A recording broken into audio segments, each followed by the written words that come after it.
afternoon, Mr. George Barrett, who is chairman of the Wareham Planning Board. The Wareham Planning Board deals with all of our zoning issues, our bylaws, our rules and regulations for development. And on this town meeting warrant, there are several articles that pertain to zoning. So George is here to help us today walk through them and better understand what's behind these zoning articles that will be coming before you for a vote. We have Article 20, which is a transfer of development rights. And I think sometimes this is difficult for people to understand.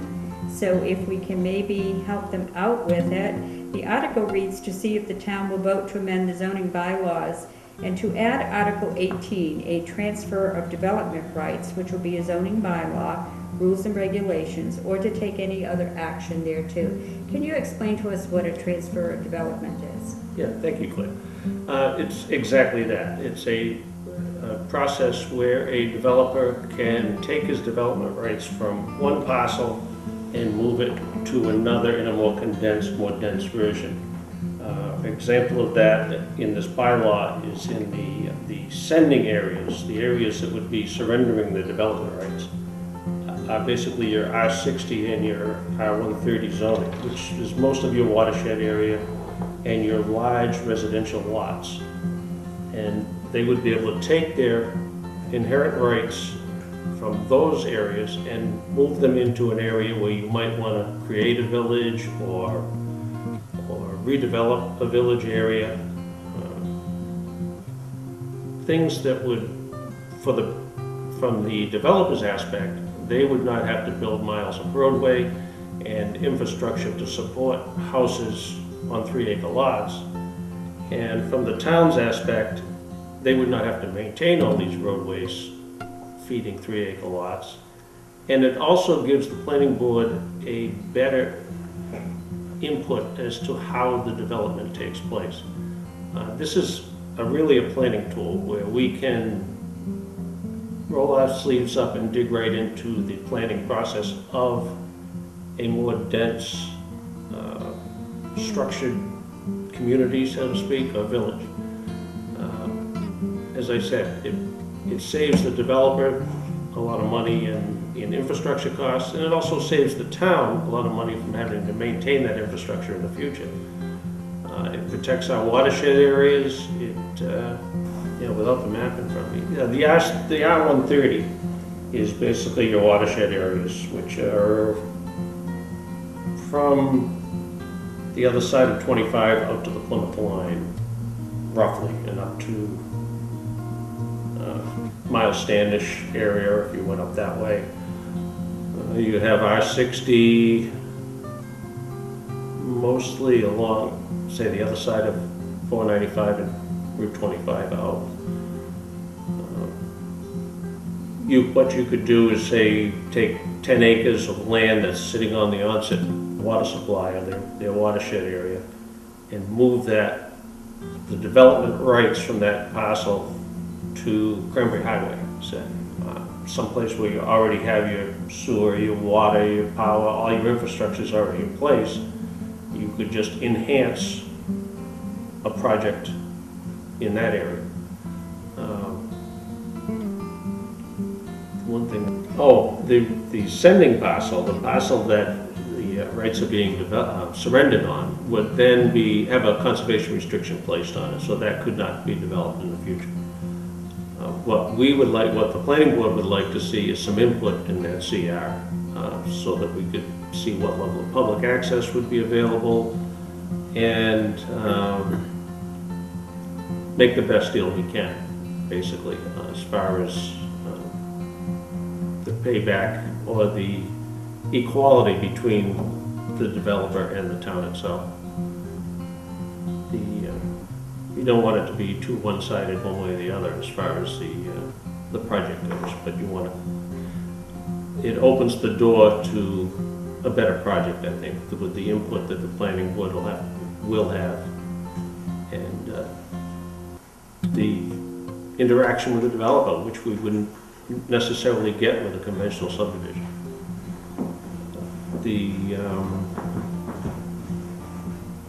This has been kicked around, so to speak, since 2005, when the zoning rewrite committee was working on overhauling our bylaws. The concept of TDR was introduced at that time, and it's had many changes over the years. Every time we look at it, we tweak one thing or another, especially with public input. That's what we need desperately, is get the public on board with this and comfortable with it, and to critique it for us, so we can, you know, things always change. People have different looks at things, and sometimes you see things you miss, you get too familiar with. But I think it's time that we brought it to the public in town meeting and see where you want to go with it. Do you view it as a viable planning tool, which is what the planning board sees it? Now, I understand that you will be having a public hearing on September 21st? October. I'm sorry, October 21st? Yes, we'll have a public hearing on all our zoning articles, the TDR, the sign bylaw, the medical marijuana, and the floodplain changes, or map changes. So this would be a great opportunity for people to come in and ask questions if they have any questions. It would be a great opportunity to bring your thoughts as to how you might see the TDR, or maybe you have some ideas on it that you could share with the planning board. This is the reason for having a public hearing, so that you get public input. And one of the reasons that we most likely will not be doing a pre-town meeting is because I feel very strongly that in the past, when we've done pre-town meetings, it's been basically to ask questions, and I don't feel on these zoning articles that we can answer those. It would be better for the planning board or the zoning board to be able to answer those questions from individuals. So I would strongly encourage people, specifically because of these zoning articles, to attend your hearing and ask their questions and to give you input, because obviously that's what you want to hear. Exactly. The public hearing process works both ways. You know, we learn from the public, and hopefully they learn from us. So it's always beneficial. Is there a website that people might be able to go to read more about TDRs? As far as I know, it's on the town website. I think at this point all the articles are in there. Is there something on the state website that through any of the state agencies that might have other information to explain it? There's several towns that have enacted TDR bylaws, and it's funny, they're all different to some degree, depending on the type of development they're trying to encourage. Some I think Carver now is trying to encourage more retail or commercial growth through the transfer and development rights. And you know, other you'd think that they could take just one document and say, here, this is what a TDR is, but unfortunately it's not that easy. Every town has their own little niche that they want to fit into and make it, tailor it to their own needs. And those needs are going to change over the years. What looks promising now, 5 years from now, you may want to change that. But I think that's true with most bylaws. With everything changes as we move forward with development. Well, thank you for helping us with that. The next article that we will be dealing with is Article 21, which is the floodplain overlay district. Apparently, after the last maps came out, FEMA held some public hearings and received some input, and there were corrections that have been made to the maps. And now, even though we had initially approved those maps, we now have to approve the corrected maps. Correct. I think the dust hadn't even settled on the first set when we were notified that there would be corrections made in the flood maps. And I know there's 10,000 acronyms to describe these maps, but these are the maps by which the building department will determine whether you're in the flood zone, and your insurance company and your bank and the whole financial structure of buying homes will determine whether you're in a flood zone and need flood insurance. What this article serves to do is recognize the new map numbers, or what they call panel numbers, with the corrections from the previous set. I would assume, although I haven't got any document, that it's the same criteria as last time, that if we don't approve the maps, then some people may not be able to get insurance, and others that have some grandfathering rights would lose them. We haven't, that was the premise behind the last map approval, and I haven't heard anything to the contrary. I don't think there's anybody that's too happy about the way the flood insurance program is going right now. It's causing a lot of stress in the housing market, that's for sure. But this is what we're sort of stuck with. So basically, all we are doing are approving the corrections of something that had already been sent to us for approval, and then they went and changed them, and now we have to approve the corrections that they've made to them. Thank you. The next article from the planning board is Article 22, which is the Medical Marijuana Treatment Center zoning bylaw. And the article reads, to see if the town will vote to rescind the zoning bylaws, Article 17, temporary moratorium, medical marijuana treatment centers, and replace it with the new zoning bylaw, Article 17, setting for rules and regulations for such treatment centers, or to take any other action there too. Yes, as you recall, last year there was a initiative petition that passed allowing the use of medicinal marijuana. And at that time, the Department of Public Health had no regulations to support that. So we, at town meeting, voted to put a moratorium in the zoning bylaw that would make a placeholder for the use, but not place it anywhere at that time.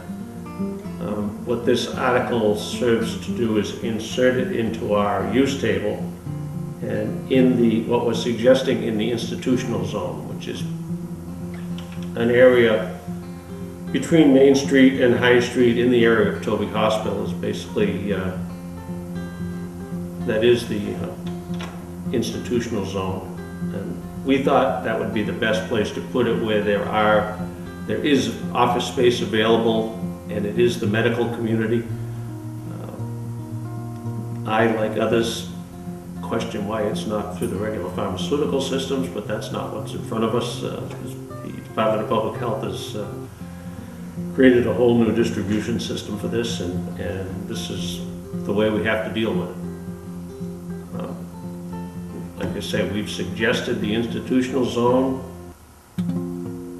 Hopefully at the public hearing we'll hear whether we've made a good choice or not, and if we can find something better, we're welcome to hear it.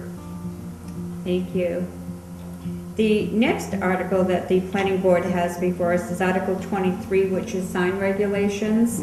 I know over the past several years there have been many issues brought up regarding signs in our town, and seeing signs in places where they don't belong, seeing posters tacked to telephone poles and light poles, or placed in areas where they might block if someone's coming out of a side street. So the planning board has reviewed all our sign regulations and is coming up with Article 23, which is to see if the town will vote to rescind Article 11, signs, sections 1110 through 1115.6 of the zoning bylaws, and replace with revised sign regulations Article 11, section 1110 through 1141, or to take any other action relative thereto.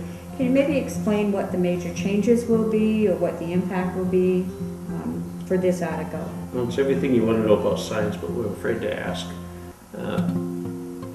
Signs have always been, say, controversial in town, and I think our existing sign bylaw had a few holes in it. A lot of the signs people object to are actually permitted signs, and this new bylaw hopefully will give us some sort of equality from one end of town to the other, and a clean slate from which to work from when it deals with different types of signage and where it's placed, what it looks like. And probably the major impact of this is there's also a penalty for violating the sign bylaw, which I think we were lacking in the past. So if there was, people kind of acted with impunity in some cases with signage, and there was no repercussions. It is going to create an enforcement issue on some levels, but I think it'll also, if people know the rules, they'll better be able to adhere to them. I think maybe one of the questions that people may ask, what will happen to signs that people already have in place? Will they be required to take them down and adhere to the new sign laws, or would most of them be grandfathered? I don't think you would be able to retroactively enforce this change in the bylaw. I know there is some concern with the suggested upgrade to Cranberry Highway, and some businesses' signs may be in the state layout. That, I think, is another issue that will have to be dealt with when the construction happens.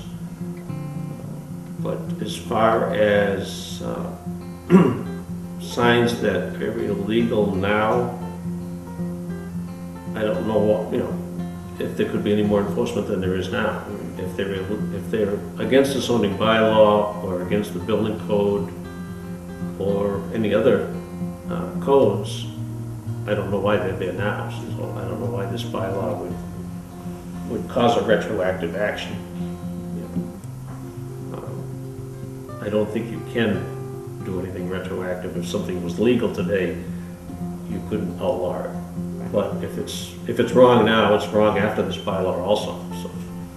Well, thank you for that clarification. I'm sure that's probably a question that most people would ask. And again, you're having a public hearing, and this would be the place for people to come and bring you concerns and share their thoughts with you, and they may bring some things to you that you haven't thought about, and it may trigger some other thoughts that you might have. It's funny with signs because it's such a subjective area. Some people are perfectly fine with neon, other people are dead set against it. So it'll be interesting and that's just one example. Some people don't mind flashing changeable letter signs, and other people are offended by it. So that's another area where we need a lot of public input to see what people want their town to look like and how they want it to function. Because a lot of small businesses, their signage is all they have. They don't have $1 million advertising budgets, and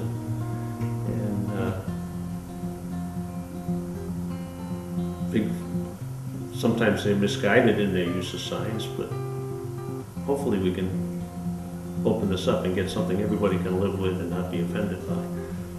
Is there anything major in the changes that you can think of that would have the greatest impact? I think one of the things that it doesn't penalize you for being in some areas of town, which the old bylaw kind of did in a way. It gives you a uniform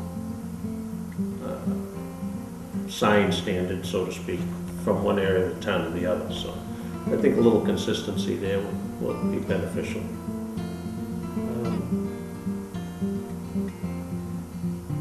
Said the biggest input I've received personally is the changes that are scheduled on Cranberry Highway and how it's going to affect them. And I am not sure how how it's going to be dealt with. Most of these issues will probably go to the Board of Appeals, and they'll have criteria that they'll have to meet to get some of these non-conforming signs back permitted. Well, thank you. I thank you for being here to explain this. And again, we want to encourage people to attend your public hearing and certainly ask the questions that, not having them here today to be able to ask, I think it's very important to encourage the voters to attend on that evening and listen to the explanations in a little more depth, and to be able to ask their questions for you, so that when it does come up at town meeting, we will all have a better sense of what's the articles entail and the finer details of it, so. Well, exactly. You've done this enough that you know that once you get to town meeting, you should have all your questions answered at that point. You shouldn't, you shouldn't go into hour-long debates about an article just on information. Learn what you can before you get to town meeting. Absolutely, that would absolutely speed up the process of town meeting, and hopefully that's what we're trying to do here, is to encourage people, because these are such complex articles and there is a lot of detail to them, that if you can read through them before coming to town meeting and jot your questions down on paper and attend the public hearing, ask your questions there. Those are the people who can best answer them for you. And when you come to town meeting, you'll have a much better understanding and can make your decision based on how you feel about what you've heard. So I want to thank you for helping us out today and being here to walk us through these articles. And we look forward to being at the public hearing and seeing and hearing what people have to say. So thank you very much. Thank you for doing this.